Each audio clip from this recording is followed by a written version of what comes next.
thing, like in all things. And so I had all this evidence since I was like 7, 8 years old. And a lot of that terminal uniqueness, right? Of just feeling like different than that. If I passed you in the hallway and I saw you, I was worried about what you thought. And if you didn't see me, then I was disappointed, right? Like I was just constantly at a state of discomfort. And so I found these ways in which to sort of numb those feelings, but it had diminishing returns. Um, and so, at 21, I think when I did it through sort of traditional 12-step recovery, but I found these rooms, these meetings of people that were like me. It was a watershed moment because I'd walked through my whole life feeling so unique and so different, and you don't get me. And if you had my head on your shoulders and you would drink too. But then suddenly I'm in this room of people and they're not a glum lot. They're like cool and happy and they have families and careers. And I'm like, oh, it's possible. So when you would partake, was it to just numb out, or did you go party? And was it one of those things where like you crack one and like 15 later, you're like, I'm not done? Like what? Yeah. Every trite cliche, everything you see. And like, I always try to like, I try to talk about it in a general way. Just it doesn't make for good clips. Sorry. But like it doesn't, because, I know the way people like to run with like the one line from someone's journey in that way. But again, for me, like, I know that it could even be working out, right? Anything done in excess can become negative. And what do you mean I feel like that's like, is that like media train? What do you mean? Like when you say like the one line clips, like you're saying TikTok will put a one line clip and they'll write a headline on you. No, yeah, sure. Like there's certainly like a lot of, I guess my desire is not to focus on the thing, right? Because we know that like drugs and alcohol are, some people can handle it, and for some people it's not a great thing. I always try to focus on the recovery aspect of it, in that I had an issue, I overdid it. I think you could substitute it out with everything people overdo. I could get really into smoking cigarettes. I could get into overly spending, like you name it, right? So how do you manage that in other areas if you know you're an overdoer? Well, I think it's like that, right? It's that spiritual sort of journey that is very unique to everyone. But if you have that hole in the soul, you'll use anything to fill it up. You know what I mean? And so I think it's you realizing, there's that great quote of like, the two most important times in your life is when you're born and when you realize why you're alive.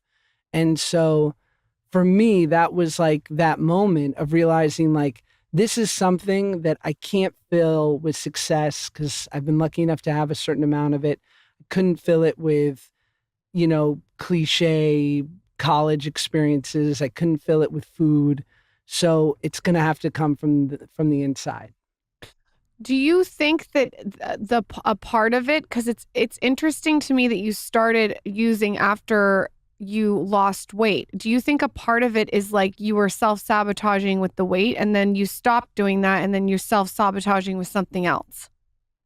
Whatever you want to call it. I mean, I think you can give it a bunch of different titles, but I think the clearest one is my mind makes me uncomfortable.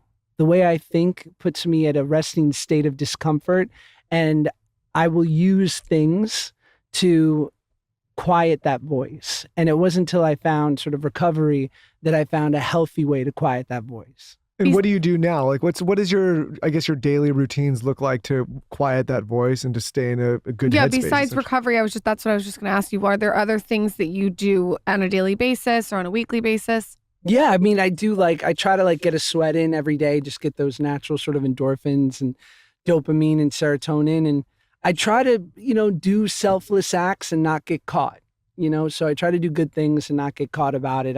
I feel bad because I do put it on social media, but it's only to get attention to this great foundation I work with called Feed the Streets, where we actually we open up 2 sort of folding tables on Skid Row on Tuesday and Thursday morning. We hand out donuts and coffee and food. And if I start my day like that on a Tuesday morning at 7 a.m., like there's a good chance I will have a good rest of my day.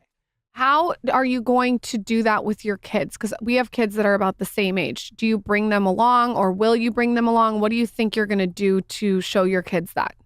I try to. I on the during the holidays, I go to the LA Mission and we'll hand out food for Easter or Christmas. And I brought my son for Easter, and he's only 5 years old, but I'm trying to sort of instill that in him, and just this idea of like, you know, I remember when he started to notice that sometimes people would take pictures with me, right? And I didn't want him to be inconvenienced, right? Because he only knows me as his dad, and we're out having a good time at Dave and Buster's or whatever, and I felt bad that he might be interrupted, but I also, of course, wanted to honor the people who were nice enough to come up to me.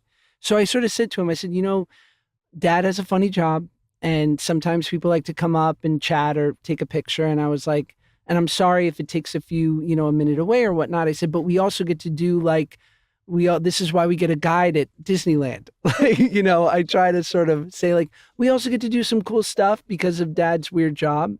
And he kind of gets it. The plaids. So, yeah. Oh, you guys, you're not going general admission at Disney. You guys are getting the guides. I Not just gonna lie, Disneyland to me, like it's got to be a seamless experience, because if it's a lot of work to just go and it's a lot. The lines, I feel like you have to go. The last guide ate my big pickle. Oh, Everyone he's not in the over group got a this. pickle, and I looked over and I'm like, where's my pickle? And the guide was just crunching it down. I He gave him. deserved it, though. He got too comfortable. Do you know what he deserved? No, he deserved it. He was great. What is Best Bite Wins? Tell us about this situation. It's executive produced by you. It's my new show on Roku. It's a cooking competition show completely based around hors d'oeuvres. And so it's insane that it never got made before. But so here's an example. We have 6 chefs. They're incredible. Imagine every episode is, so Lauren and Michael want to throw a party, and the theme is health optimization. And you say, I want to use all raw dairy and we don't want gluten, or whatever it is, whatever your limits are. Maybe you don't like seafood. Maybe you want it to be more a wrestling theme. So then the chefs are tasked with putting together 50 to 75 bites inspired with these sort of like guides from you guys. And then we have the party, and the people at the party decide who wins. Oh, that's cool. Yeah.